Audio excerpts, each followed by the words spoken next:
Hello, hello, hello. Welcome everybody to Accessibility New York City. Thank you so much for coming out today in the cold. So today is a first for our meetup. As many of you know, it is our first workshop. So as opposed to the classic style of someone presenting for about an hour and then doing Q&A, our presenter today is going to present for about 20, 30 minutes, and then we're going to have interactive activity. First and foremost, thank you to our sponsors. That's Level Access, Adobe, Equal Entry, and ThoughtBot. Second, thank you to ThoughtBot for the space. I think that's it. Without further ado, I'm going to introduce Lauren Race, our presenter today. Lauren is an Accessibility Research Fellow at NYU. Lauren, you have the floor. Hi, everyone. How are you? Okay, so I'm driving two laptops, so I hope you'll bear with me if I get turned around on my presenter notes and my slides. So we're gonna go with it. So hello, my name is Lauren Race. I'm with the NYU Ability Project. So the A11y meetup was a really supportive community to me when I was in grad school at NYU. So I am so excited to be here, and I'm really glad you guys are having me tonight. So thank you. Tonight I'm going to talk a little bit about tactile design for accessibility, and for accessibility purposes I'll be describing the images on the screen as needed. So a little bit about myself. I have a BFA from Pratt Institute in communications design with a minor in art history. So I have a very formal art and design background. And while I was at Pratt, I learned one type of design, which was visual design. So that could be typography, it could be color theory, light, composition. And as you can imagine, visual design has a lot of challenges with accessibility. So I applied these principles for 10 years in ad tech as an art director, where I developed interactive experiences that told stories about brands. So I worked at like an old ad agency called BBDO. I worked at more of a product-based place called Razorfish. I had a couple freelance stints at RGA. But at those places, I was really focusing on the brands and their stories. But as I got more into the tech side of things, I got more interested in what people would use versus what people would buy. So I shifted my focus from the brand to the user, and I knew grad school was a good way to go about that, so I applied to NYU ITP. ITP stands for Interactive Telecommunications Program. It's a weird name, weird little program, but I like it to describe it as a creative tech program that focuses on the intersection of technology and art. So while I was there, I took an accessibility design class, and I got completely hooked and focused on that for the rest of my time in grad school. While I was there, I was introduced to non-visual design, which got me extremely excited as a visual designer because it felt like a great way to build on this visual design background that I had. And I also discovered the practice of designing with someone rather than designing for someone, because for the larger part of my career, I was just making something for someone that I thought they wanted. So now I have a fellowship at the NYU Ability Project. The NYU Ability Project is an interdisciplinary research space focusing on disability and technology, but my research is at the intersection of accessibility and design. So I'm going to run this workshop in two sections. I'm going to speak for about 20 minutes about tactile design, and then we're going to have a little over an hour to go off and make our own tactile graphics, which you're welcome to take home with you tonight. I'm going to start with a general overview of inclusive design, and then talk about tactile graphics as an inclusive design tool. So how and why we use them. Then I'm going to share a use case from the NYU Ability Project from our research last year, as well as standards and best practices for tactile design, and then we're going to go off and make our own. So first, I'm going to do a recap of what I want to tell you in this talk, the four main takeaways I want you to walk away with tonight. First is inclusive design, which is the methodology that enables and draws on the full range of human diversity. Then underneath that is the practice of tactile design, which is a practice that focuses on the sense of touch. And then two examples of tactile design are tactile graphics, which are transformed representation of images that are adapted for the sense of touch. And then our use case, my use case, which is tactile schematics, which are our visual schematics that are converted to tactile ones using raised surfaces so that it can be touched. First, I'm going to do a quick review of inclusive design. So inclusive design is a methodology that enables and draws on the full range of human diversity. So essentially, it's extending design benefits across a spectrum of needs. So if we think of someone who is unable to use their left arm for some reason, whether that's permanent or temporary or situational, by considering all of those users' needs, it often makes the product more accessible for everyone.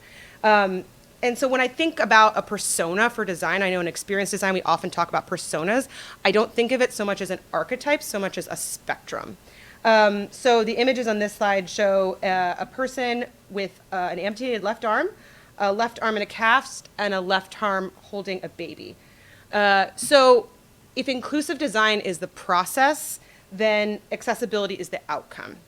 And accessibility is the practice of ensuring that products can be used by a diverse range of abilities. That could be cognitive, sensory, mobility, speech, and situational. And if you want to read more about that, I find NYU's Digital Accessibility website a fantastic resource, and I'll provide that link at the end of the talk as well.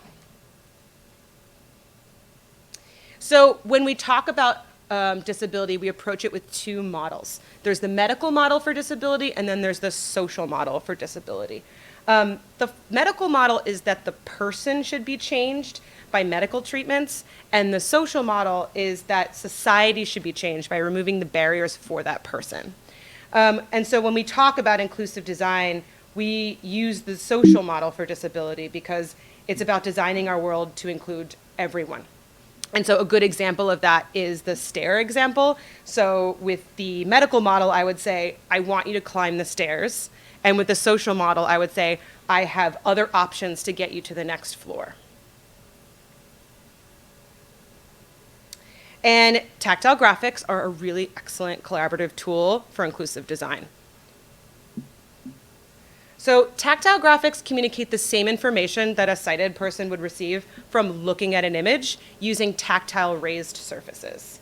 They're a learning material option for blind and low vision learners or even tactile learners, and it's often in educational settings. But for tactile learners in industry settings, that could be meaning like sighted designers can touch their designs. You can make your low fidelity prototype tactile. So oftentimes when we talk about visual design, we talk about 2D design, but 2.5D design opens up a whole new world of design possibilities. The image on this slide shows hands exploring the relationship of the Earth and the Moon with an embossed surface and braille labels. So when do we make them?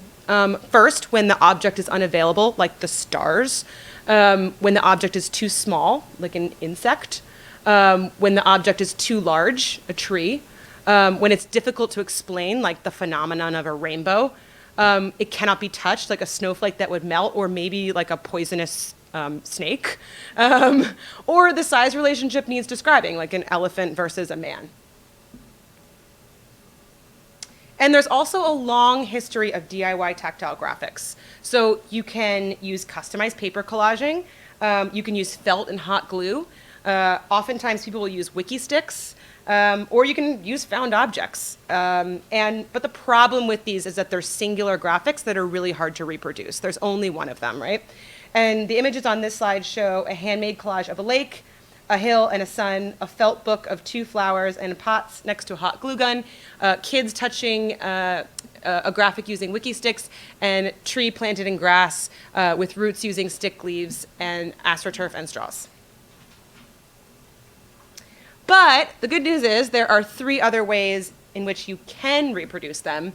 The first way is embossing, which is great, but it's a dot matrix, so you lose a lot of detail. And it's also too low contrast for low vision learners, but it is ideal for Braille. So the image on this slide shows hands touching an embossed graphic of moon cycles, where the Braille labels are high resolution and very readable, but the moon phases are really low resolution. There's vacuum forming, which requires expensive equipment, and the image shows a vacuum form graphic of a rabbit and a frog with its accompanying mold. And then there's microcapsule printing, which uses a fuser, black ink, and microcapsule paper. I use this technique because it's reproducible and it's high contrast for low vision learners. The image on this slide shows a microcapsule graphic of a house and an apple tree. So, our chosen method. For microcapsule printing, you use microcapsule paper, a fuser, and some form of carbon. The fuser produces heat that makes carbon on the paper puff up. And carbon, you can do Sharpies and pencils, is what we have. There's carbon in pencil lead. There's carbon in the black ink of Sharpies. But you can also use a printer, like an inkjet printer or a laser printer. The images on this slide show boxes of microcapsule paper, black fuser with a tactile graphic coming out of it, and a rock of carbon. So in terms of user flow, step one would be to add ink to the microcapsule paper. The image shows designers using pencils and Sharpies to draw on microcapsule paper. Step two would be heat the fuser to medium. And the image shows a close-up of a fuser dial set to medium. So the machine takes a couple minutes to warm up. These are currently on and chugging away. But you can always increase or decrease the temperature later.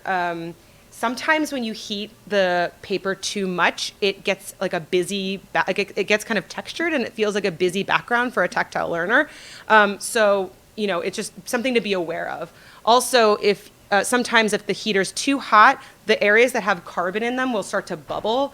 And that's not really an ideal situation because it just feels busy. So the only way to mitigate that is to test print, test print, test print. Every brand of fuser and every brand of microcapsule paper is different and they have different relationships with each other. So I have like a really special relationship with the blue fuser because I know how it works. I know how temperamental it is, to the point where like after 10 graphics, I know it's time to like let it run and cool down. So you'll get to know your fuser the more that you use it.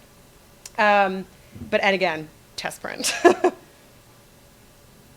So we just talked about tactile graphics, and now we're going to talk about tactile schematics, which is a use case for tactile graphics. So I use tactile graphics to design what I called tactile schematics for my graduate thesis in partnership with the NYU Ability Project. The goal was to create educational materials that provide greater access within maker culture. So the idea was to take the schematics, which are the drawings of the relationships between components in an electronic device, and make them tactile. Schematics are used to build circuits. So circuit examples could be a basic flashlight to the complexity of these laptops. The image on this slide is an example of a schematic of an LED resistor regulator in series. The video on this slide, which would play if it was in presenter mode, I don't think it'll play, shows hands exploring the schematic from the previous slide that has been redesigned to be tactile. So I went through 11 iterations to produce a readable tactile schematic. Oftentimes when we talk about design, we talk about iteration. So when we iterate, you design, you prototype, you evaluate, and then you repeat it as many times as necessary to get something that's usable. And tactile graphics are a really great way to iterate during the inclusive design process. So in my case, it was between blind designers and sighted designers. So I partnered with blind designers to get feedback. Some of my advisors were Chancey Fleet from the Andrew High School Braille and Talking Book Library, Josh Mealy, who's one of the founders of the Blind Arduino project, Tom Igo, who's a co-founder of Arduino, and Amy Hurst, who's the director of the NYU Ability Project. Excuse me. I also reached out to non-visual learners who wanted to understand schematics. The image on this slide shows a circular diagram of the iterative design process. Okay, so I use tactile graphics as a tool for prototyping and for the final piece, my final designs, and I iterated on them before producing my final. Now I'm going to show you a demo video of hands exploring another schematic that hadn't been redesigned. Let's see if this works. The label at the top. looks like some smudged, like LED resistor crossover. Then there's a line leading to text. There's definitely definitely a resistor leading to ground, but the lead is broken there. So the print didn't make it all the way through. Okay. So there's some problems with this one. We're going to debrief it real fast. If I can get to the next slide. Hold on. Okay. All right. So it's tiny. There's no braille. All of the elements are way too close together for tactile discernibility. And if some of the lines in that graphic are actually gray, which that means there's not enough carbon in them to puff up in the swell form, so it feels like the line is broken. So now I'm going to show a demo with hands exploring the 11th iteration of this same schematic. Here's a label up top, analog in, voltage in, it says plus V, and goes into a variable resistor, which is a resistor sign with a squiggle line through it. Then this line goes into, it says input to microcontroller, and it also continues down through a resistor and into ground. Okay. All right, so some fixes from the iterations shown here in this version were translating the text to Braille, including a high color contrast ratio text that won't puff up in the fuser, but still is really good for low vision and sighted users, so it translates the Braille for them. Component symbols with optimal sizing, and also a slash in the upper right-hand corner so you know how to hold the page. You can download all 50 of the schematics for free at tactileschematics.com. And you can also download a free workflow and style guide with templates so you can make your own. And you don't have to make schematics. You can also just use the templates to make your own tactile graphic. And if you want to read more about our research, the site has a link to the academic paper I presented at Assets, which is an accessibility conference this past October. So how do we unpack all of that for what we're going to be designing tonight? I'm going to leave it super open for you. You can design whatever you want with Sharpies and pencils, but we're just going to go over some standards. So after all the research that I did, I was able to put together my own set of design standards and best practices. And so for tonight, I want you to consider 4 of them for tactile discernibility. And what I did builds on existing standards. So if you want to learn more, I love the Braille Authority of North America's standards. It's really dense, but it's really awesome. It's at brailleauthority.org. Or Polly Edmond has a fantastic book called Tactile Graphics. And again, I'll provide all these citations at the end of the presentation, but they're 2 really fantastic resources. So one is you put a slash in the upper right-hand corner of the page for page orientation, triple slash. You can also, another workaround is you can just snip the upper right-hand corner page off with a pair of scissors. I don't know if you've ever noticed this, but your Metro card has the upper right-hand corner missing on it, and it's so that someone can feel how to hold it when they're swiping it through the machine. So I don't know if that'll help you, like when you're digging through your bag, but I can't unsee it. So, okay. Also, 1 graphic per page. You take up as much of the page as possible. The smaller your graphic is, the more you lose detail. So the image on this slide shows small ducks on one page with an X through it, and then the second image shows 1 large duck on one page with a green check mark. Hollow is more discernible than solid. So an outline is easier to trace and build a mental image of than kind of like a blob, if you can imagine that. So the first image shows a solid image of a duck with an X through it, and the second image shows an outline of a duck with a green check mark. And you put about a quarter-inch breathing room between all of your elements, and this helps to delineate between elements of your design. The first image shows a duck with the waterline right on its stomach with an X through it, and the second image shows a duck with the waterline moved slightly away from its stomach with a green check mark next to it. So I'll bring these standards up again when you guys are designing them. But first, I want to come full circle and just do a recap of the 4 main takeaways of the talk. So first being inclusive design, which is our methodology that enables and draws on the full range of human diversity. And then underneath that is tactile design, which is a practice that focuses on the sense of touch. And then the 2 examples of that, which are tactile graphics, which are transformed representations of images that are adapted for the sense of touch, and tactile schematics, which is my use case, which are visual schematics converted to tactile ones, creating raised images that can be read by touch. And here are some helpful resources for tactile design if you want to learn more. I also, if you're interested, have an Intro to Accessibility one-pager. If anyone's interested in having a bunch of like resources at their fingertips, shoot me an email, which will be on the next slide, and I will send it to you. Thank you so much to my advisors, Chancey Fleet from the Andrew High School Braille and Talking Book Library. Thank you to Josh Mealy from the Blind Arduino Project. Thank you to Tom Igo at ITP. And thank you to Amy Hurst, the director of the NYU Ability Project. Thank you. And now we're going to design our own. And I'll come around with questions too. Yes, Antonio. That email on last slide. The mic for questions? Yep. Sure. Can you read your email address on the last slide? Yeah, sure. It is lauren.race, R-A-C-E, like a car, at nyu.edu. Thank you.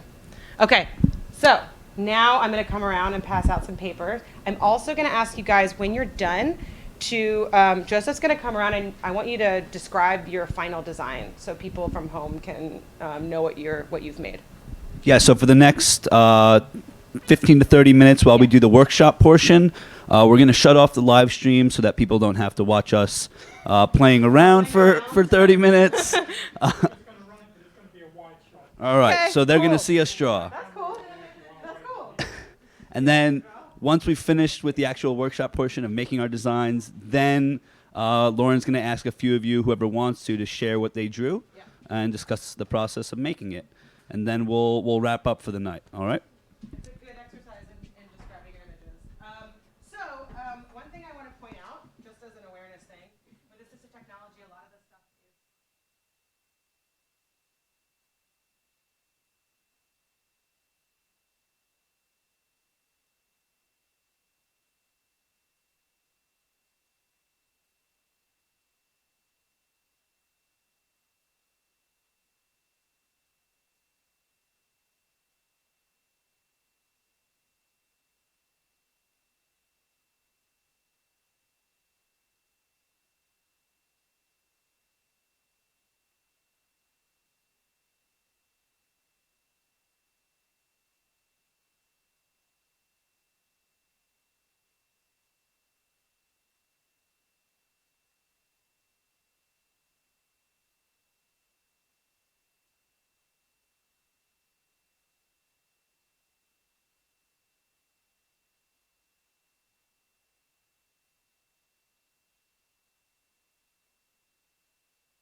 Okay, who is ready?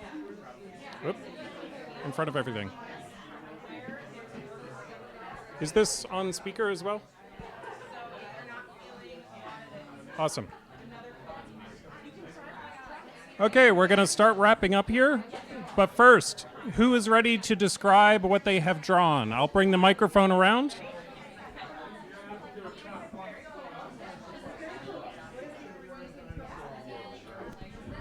Hello? Hello? Hello? Can you hear me? Hello? We're going to get some descriptions now. So those waiting in line, please wait quietly and listen to descriptions. So, hi, I'm Kemi, and I just drew an African mask. Can you describe some of the elements of the mask? Not really. I kind of looked on Google and copied something.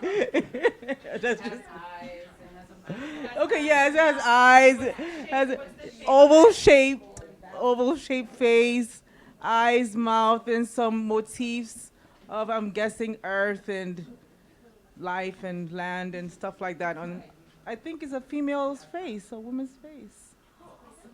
Yeah, so maybe when you're describing your piece, start with like the size of it and then talk about the composition of it when you're describing it. So talk about the size of it first and then the composition.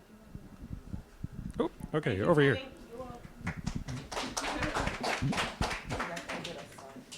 So I did the chemical structure of vitamin C, and it takes up where is it?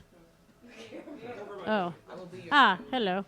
Oh, lovely. And the chemical structure of vitamin C, and it's a fairly small molecule, and I made it take up as much of the page as possible.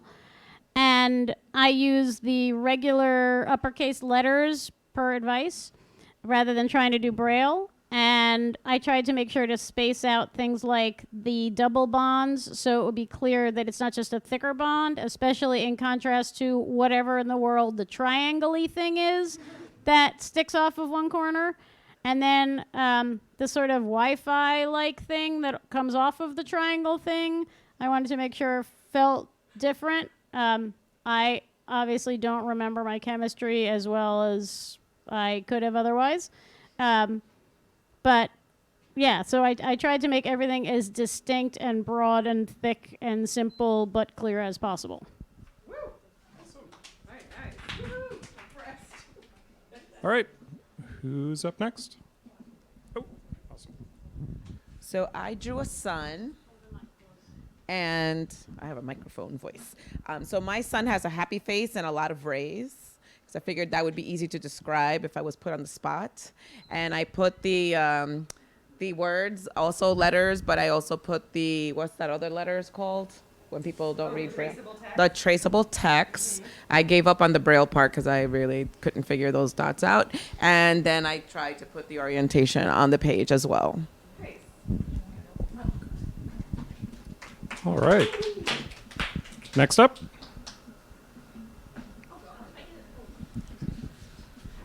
So, hi everybody, I'm Susie. Hey. And so what I did was I did the constellation for Pisces. I really thought it would look more like a fish. I mean, clearly I don't know much about constellations. I was just thinking like Big Dipper looks kind of, anyways. And then I tried to use that traceable text on top. I don't know if it's really accurate. And it has about 16 or 18 of those dots. Looks a little bit like an acute angle, less than 90 degrees. And I did Pisces because that's my sign, but I don't really know much more than that about Pisces. Except that they should be fish. Yeah, except in my world, it would look like a fish.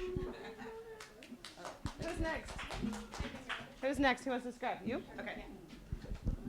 Mine is pretty simple to describe. I made a builder hat because that is the logo of the company that I work for, which in itself already was just outlines, but was an interesting exercise in thinking about. I don't think when this was designed, they thought about, oh, this would like actually be pretty easy or simple to do with outlines.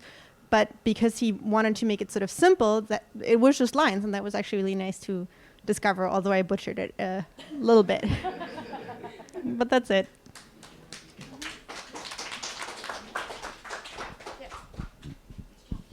Hi.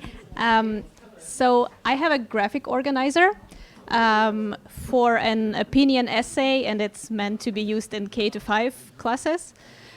So it's 3 boxes. Each of the boxes is labeled detail. So detail, detail, detail. And they lead to the box for opinion. That's it. Who else on this table?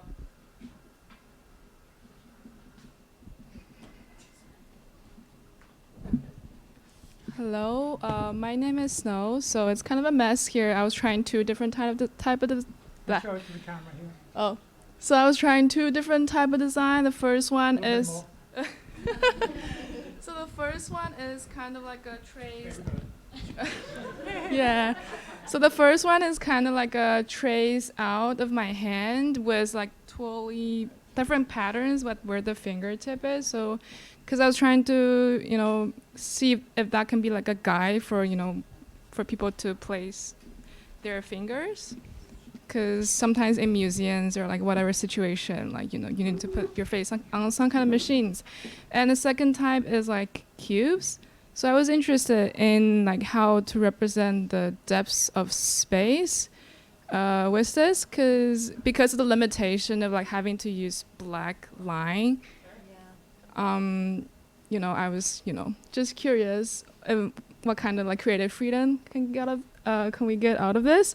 So I was drawing a cube for the face that's like closer, to where human eyes is. I gave a thicker line and more layer with Sharpie, so it's like it pop up more prominent on the paper. And for what's like supposedly further away from the human eye, I just used pencil and just like 1 layer, so it's like less popped out on the paper. So it came out okay. Yeah.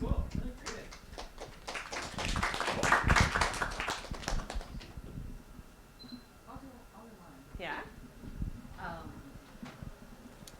So someone at our table is in the museum space. So this is a famous painting by Rene Magritte. So I tried to do the apple in front of the man's face. He's wearing a hat, and I also did the text really, really big, so maybe you could read it. I wasn't sure if the braille would come out above each line, so I just made the lines really big space. And I also did what you said, and nothing touches, the lines don't touch, so hopefully someone who has a vision impairment could appreciate this painting in a museum.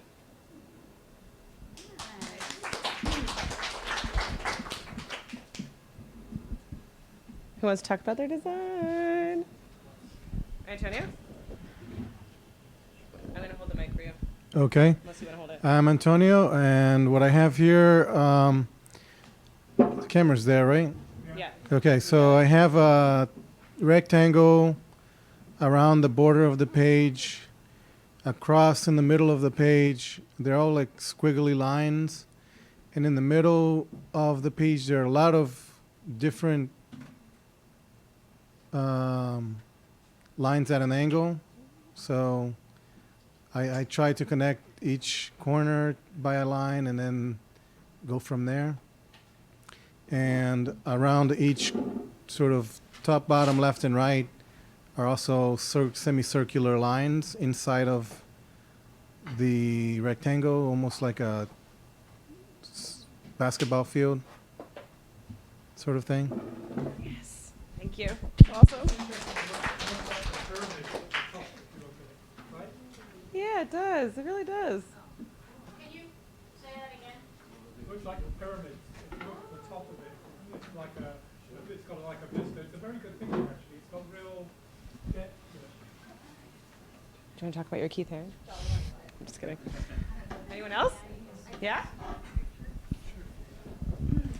Hi, myself Radhika, and what I have drawn here is to show vision disability, which is like an eyeball, and then it has a stroke on it, so people who have vision disability. And I use the strokes, and the way it has printed is it has the carbon is showing in the same way that I drew the strokes. So that is what I'm trying to show here.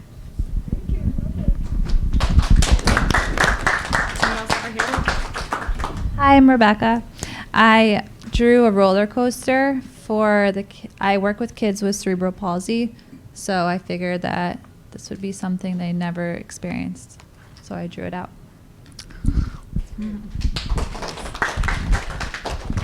We have time for 2 more. Yeah? I'm Kevin, but I wouldn't know what to call this. Maybe I'll call it like a word maze or something. And here, camera. And I just started writing, and I came to a conclusion that none of these words have a relation towards anything. So we'll start off with, what do you love? Bananas, family, isolation, imperfections, tolerance, aggression, Paul Rudd, ignorance, torpidness, Martin Scorsese. And then in the end of it, it says, regardless of what you love, I hope it directs your life. So I guess it's saying that I kind of wanted them to be lost and confused and be like, oh, wait, it doesn't really matter because I love what I love. And that's it.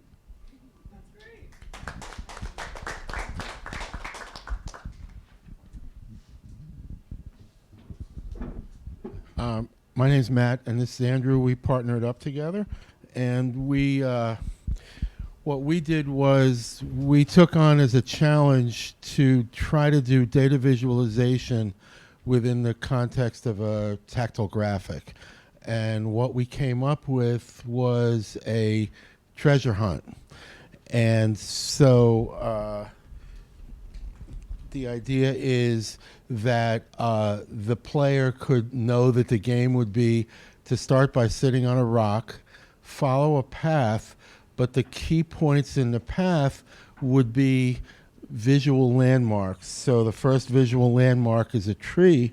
Then at the tree, you change your direction and follow a path. If we had had more time, there would have been other paths that could have been followed but weren't. But at the tree, you would reverse the direction and follow the direction from the path. Then when you reach a lake, follow it around the lake until you get to flowers.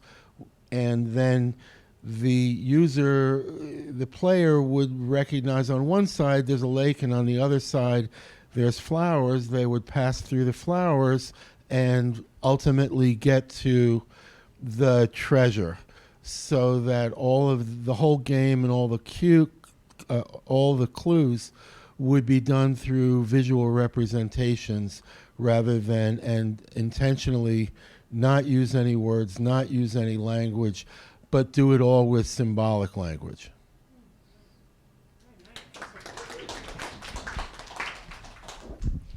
Thank you. So I'm going to go last. So I did the Accessibility New York City Meetup logo, and I managed to get the Braille actually tactile, which is awesome. Oops, sorry. Awesome. So for those who can't see the visual of it, so it is a stylized kind of design like the Empire State Building, and it has A11yNYC in the main body of the building. And I confess I didn't do the entire Braille by memory because I forgot the delineation for starting letter again. But I got the logo more or less kind of messy, but there.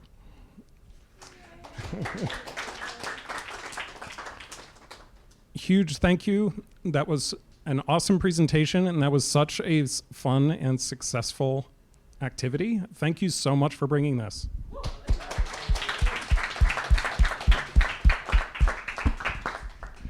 So thank you also to ThoughtBot for hosting.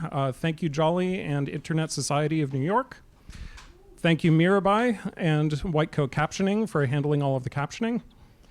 And thank you to all of our sponsors. We have Adobe, we have Equal Entry, Level Access. I'm forgetting one. I think ThoughtBot.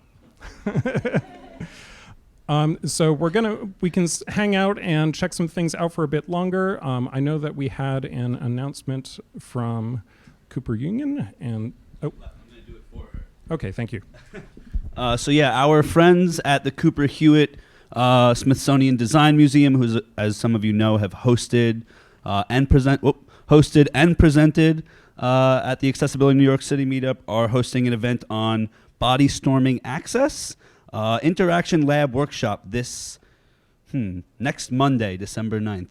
And that's at the Cooper Hewitt Design Museum, the Smithsonian Design Museum on the Upper East Side. So December 9th, 6:30 to 9. Definitely check it out. We love those guys. Oh, that's it, guys. Wrap. Thank you so much, Lauren.